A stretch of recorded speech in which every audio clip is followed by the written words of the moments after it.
为了要方便大梨山地区的居民回乡来过年，公路局伫过年的期间增加通行的时段。另外配合到2月7、8武林农场樱花季开始，这个中124线的路口嘛会全面来管制。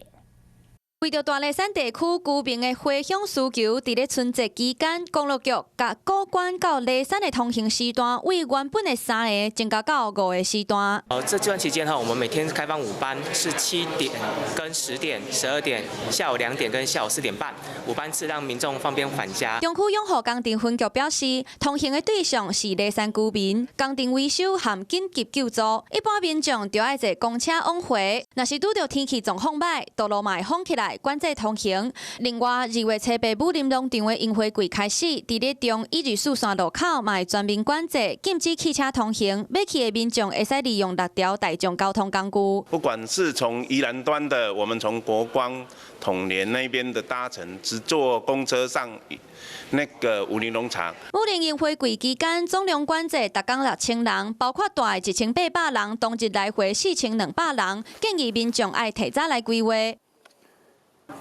你好，我是宋彦明。想掌握最及时的新闻资讯吗？赶紧订阅、按赞、开启小铃铛，锁定华视新闻 YouTube 频道。